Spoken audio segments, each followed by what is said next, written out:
बिस्मिल्लाहिर्रहमानिर्रहीम, अस्सलाम वालेकुम वरहमतुल्लाहि वबरकातुहू।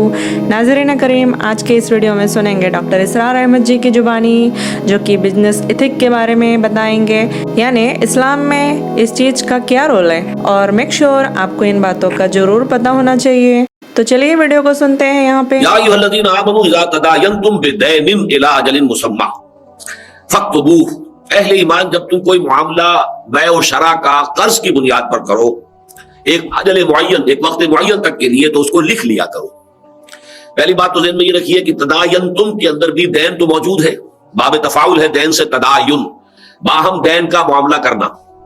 फिर दोबारा तकरार क्यों आई बेदैनिन, इसके ऊपर बड़ी बहस की है इमाम राजी रहमतुल्लाह अलैह ने, कि असल में मामला जो लेन देन के होते हैं बै और शरा के, उसकी चार शक्लें मुमकिन है। ऐन बिल ऐन, यानी दस्त बदस्त, ये माल है, ये कीमत है। वो कीमत भी किसी वक्त बार्टर सिस्टम है तो माल ही की शक्ल में हो सकती है। इतनी गेहूं दे रहा हूं, इतना कपड़ा तुम दे दो, ये ऐन बिल ऐन हो गया। या इतने गेहूं तुम ले रहे हो, इतने पैसे मुझे दे दो, ये भी ऐन बिल ऐन है। ये तो तिजारत की बै और शरा की बेहतरीन सूरत है, जिसमें कोई झगड़ा नहीं, कोई इख्तलाफ नहीं, वक्त के वक्त दस्तगर्दा मामला हो गया, दस्त बदस्त हो गया, और इसमें अब कोई झगड़े का इम्कान नहीं। दूसरी शक्ल होती है दैन बिद दैन, मुस्तकबिल का कोई हो रहा हो मामला और उसमें दोनों तरफ कर्ज का मामला हो। फला वक्त तुम मुझे इतनी गंदुम दोगे, इतनी फी मन के हिसाब से, और उसी वक्त मैं तुम्हें पैसे दूंगा। गोया कि ना इस वक्त पैसे अदा हुए, ना वो गंदुम अदा हुई। ये दोनों साइड जो है ये दैन पर है, ये हराम मुतलक है, इसकी शरीयत के अंदर कोई गुंजाइश नहीं। अब ये दो शक्लें और रह गई, ऐन बिद दैन या दैन बिल ऐन। एक तो ये कि आपने माल दे दिया, कीमत बाद में आएगी, इसे बै मुअज्जल कहते हैं। एक तरफा मामला दैन का होगा, दो तरफा दैन नहीं। दो तरफा दैन हराम है, इसीलिए बेदैनिन, एक दैन, उसमें दो दैन शामिल नहीं हो सकते। इज़ा तदायनतुम बिदैनिन, जब तुम कोई मामला करो दैन का आपस में एक दैन के साथ, दो तरफा दैन हराम है। अलबत्ता यह कि एक तरफा जो है दैन, ये दोनों तरह से जायज है। एक बै मुअज्जल कहलाती है शरीयत में, कि सामान तो आज दे दिया है, कीमत एक साल बाद मिलेगी। एक शय जो है वो दैन में आ गई, एक शय ऐन में आ गई। या ये कि कीमत मैं आज दे रहा हूं, इतने मन गंदुम मुझे तुम अगले साल दे देना, कीमत ऐन में आ गई, और जो उसका जिन्स जो है वो दैन में आ गया। तो एक तरफा दैन जो है वो जायज है, उसकी दोनों शक्लें हैं, बै मुअज्जल और बै सलम कहलाती है। ये मुस्तकबिल का कोई सौदा सिर्फ इस शक्ल में जायज है शरीयत इस्लामी में, कि फर्ज कीजिए आप तय करते हैं कि अगले साल गंदुम का जब मौसम आएगा तो 500 मन गंदुम तुमने मुझे देनी है, और फर्ज कीजिए इतने 100 रुपए फी मन के हिसाब से उसकी कीमत तय हो गई, और टोटल पेमेंट इसी वक्त, डाउन पेमेंट। ये जो हमारे यहाँ चल रहा है 10% पे सौदा हो गया, फिर अगर कोई शख्स जो है सौदे से भाग गया तो वो 10% जो है वो जब्त हो गया, ये सब हराम में से। जितनी चीजें हमारे इस वक्त मारूफात में दाखिल हो चुकी है कारोबार में, वाकया ये है कि बै और शरा की अक्सर शक्लें जो है वो नाजायज है, हराम है। आड़त हराम है, दो तरफा कमीशन लेना हराम है। एक तरफा कमीशन हो सकता है, या आप खरीदार से कमीशन लीजिए या आप फरोख्तकंदा से कमीशन लीजिए, इसलिए कि ये एक तरह की वकालत है। और वकालत जाहिर बात है कि एक मुकदमे में एक वकील दोनों तरफ से तो नहीं हो सकता कि मुद्दई के केस को भी वही प्लीड करे और मुद्दा आलिया के केस को भी वही प्लीड करे, नामुमकिन है। दो वकील अलग होंगे, और हर तरफ का वकील जो है वो अपनी उजरत ले सकता है अपने मुवक्किल से। इसी तरीके से खरीदो फरोख्त में एक तरफा कमीशन जायज है, दो तरफा कमीशन हराम है। और ये आजकल हमारा सारा कारोबार, वो चाहे अजनास की मंडियां हो, और चाहे गल्ले की मंडियां हो, और चाहे वो फलों की हो, और चाहे सब्जियों की हो, वो सब के सब ये दो तरफा कमीशन पर आड़ती जो है अपने अड्डे बनाकर बैठे हुए हैं, और बेचने वाले से भी ले रहे हैं और खरीदने वाले से भी ले रहे हैं, सब हराम है।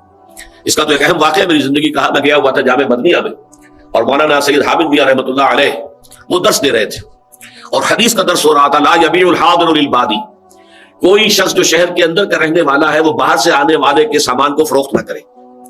अब ये 8-10 तुर्क से ये हदीस आई, ये तुर्क पहले समझ लीजिए कि हदीस का मतन तो एक ही है, लेकिन अनफला ये एक तरीका हो गया, किसी और सहाबी से किसी और ताबई ने नकल किया, ये दूसरा तरीका हो, ये तरीके कहलाते, सिलसिले कहलाते रिवायत के। तो 8 हदीसें शुमार होंगी, जबकि ये रिवायत के सिलसिले 8 हैं, चाहे मतन एक ही है, मतन एक ही है, ला यबीउल हादिरु लिल बादी, लेकिन वो तकरीबन 5-6 मुझे याद पड़ता है कि तुर्क से ये हदीस आई, दर्स हो गया, और उसके बाद दुआ मांग ली। मैं वहां बैठा हुआ था, मौलाना से मुलाकात के लिए गया था, तो मैंने मौलाना से पूछा कि इस हदीस की रूह से आड़त का क्या हुक्म है। तो मौलाना ने, उनका इंतकाल हो चुका है, अल्लाह ताला उनके दर्जे बुलंद करे, तो उन्होंने मुझसे सवाल किया आड़त किसे कहते हैं।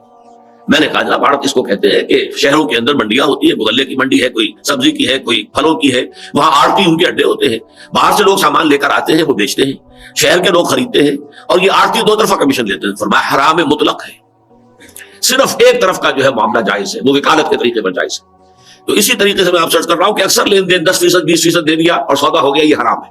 मुस्तकबिल का सौदा सिर्फ एक शक्ल में जायज है, और वो ये है कि आपने कीमत पूरी इसी वक्त डाउन पेमेंट की हो। 500 मन गंदुम अगर फर्ज कीजिए 400 रुपए फी मन के हिसाब से आपने उसका सौदा किया है, तो 500 को 400 से ज़रब दे लीजिए, जितनी रकम बनती है वो इसी वक्त आपको पे कर देनी होगी, तब ये सौदा जायज है, वरना नाजायज।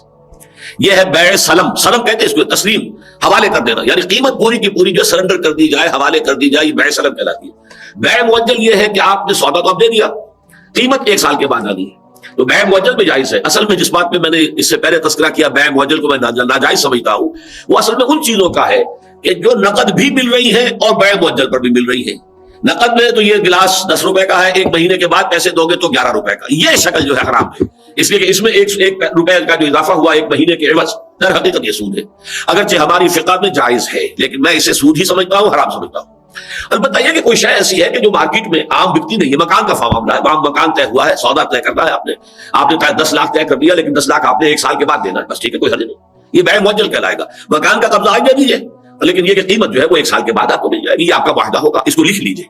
तो यहां ये मैंने वजाहत की है, या अय्युहल्लज़ीना आमनू इज़ा तदायनतुम बिदैनिन, यकतरफा दैन का मामला जब तुम करोगे, 2 तरफा दैन हराम। एक तरफा दैन जो है अगर उसका कोई वायदा करते हो तो फिर इला अजलिन मुसम्मा, पहली बात तो यह कि उसमें वक्त का तायुन होना चाहिए, और इसमें फिर फुक़हा ने बातें की है कि बिल्कुल तारीख के तायुन के साथ, ये नहीं कि अगली फसल पर, अब अगली फसल कहीं पर फसल जल्दी हो जाती है, कहीं बाद में होती है, इससे दर हकीकत वो सौदा सही नहीं होगा। बिल्कुल मुअय्यन तारीख दे, अजलिन मुसम्मा, इसकी तारीख मुअय्यन हो जानी चाहिए कि ये सौदा फलां डेट के ऊपर इसकी तकमील होनी है, तब कबू हो तो उसे लिख लिया करो। इसलिए कि जाहिर बात है ज़बानी कलामी सौदे के अंदर 100 तरह के फिर जो है इख्तिलाफात हो सकते हैं, क्या बात तय हुई थी, क्या नहीं हुई थी, लिहाजा उसके लिए हुक्म दिया जा रहा है। और ये आप सोचिए कि आज से 1400 बरस कबल ये हुक्म नाजिल हुआ है, और नाजिल भी उस माशरे में हो रहा है जहां लिखने वाले बहुत कम थे, लेकिन यह कि इन मामलात को स्ट्रीमलाइन करने के लिए किस कदर उम्दा हिदायत जो है उस वक्त दी जा रही है कि ऐसे मामलात में फक्तुबू हो, ये गोया कि हुक्म है, ये वाजिब के दर्जे में है, इससे दर हकीकत इन्हिराफ अल्लाह ताला की मंशा के खिलाफ होगा। हमारे यहाँ आमतौर पर क्या होता है कि जी क्या लिखवाना है, आपस के ताल्लुकात हैं, एतमाद है, जब मामला हो रहा है उस वक्त तो एतमाद भी है, दोस्ती भी है, मोहब्बत भी है, रिश्तेदारी भी है। फिर जब इख्तिलाफ होता है तो ना दोस्ती ना रिश्तेदारी, फिर एक दूसरे पर इल्जाम, फिर झूठ के इल्जाम, फिर गद्दारी के इल्जाम, वो सारे के सारे इल्जाम होते हैं, वो दोस्ती दुश्मनी में बदलते देर नहीं लगती। और इसे हम समझते हैं कि ये तो बहुत ही मरबत के खिलाफ है कि कोई मामला हो रहा है तो जबान पर इत्मीनान न किया जाए और सिर्फ लिखने पर इस्रार किया जाए। तो यहाँ ये फक्तुबू, लिखो उसको। मेरा ये वाकया है, मेरी जिंदगी के अहम वाकयात में से है कि मौलाना अमीन हसन इस्लाही साहब जबकि तदब्बुर कुरान में लिख रहे थे, तो एक डॉक्टर अब्दुल लतीफ खान साहब होते थे कुवैत में, मौलाना के माली हालात अच्छे नहीं थे, तो वो उनकी कुछ मदद करते थे, माहाना कुछ रकम भेजते थे। अब मौलाना का चूंकि कोई अकाउंट नहीं था बैंक का, तो वो भेजते थे मेरे पास जब रकम आती थी, मैं जब मौलाना को देता था तो मैं उनसे रसीद लेता था। एक दफा कहने लगे आपको एतमाद नहीं, आप रसीद क्यों लेते? मैंने कहा नहीं मौलाना, इसका हुक्म है इसलिए मैं ले रहा हूँ। इसलिए कि फिर मैं वो रसीद भेज देता था डॉक्टर अब्दुल लतीफ खान को, कि उन्हें इत्मीनान हो जाए कि उन्होंने जो रकम भेजी थी मौलाना के लिए, मेरे लिए तो नहीं थी, लेकिन चूंकि उनका कोई बैंक अकाउंट नहीं था तो मुझे भेजिए, मैं बीच में हूँ, खामखा बाद में कभी कोई बात उठे और कोई उसके अंदर गड़बड़ पैदा हो तो उससे बेहतर यह है कि एहतियात का दामन हाथ में रखे। तो अगरचे मौलाना ने बुरा बनाया था उस वक्त, लेकिन अल्लाह ताला उनकी मग़फ़िरत करे, लेकिन यह कि मैंने कहा मौलाना ये हुक्म फक्तुबू हो, लिख लिया करो। अगरचे ये मामला उस नौयत को तो नहीं था, लेकिन फिर भी ये कि उसी के ज़ैल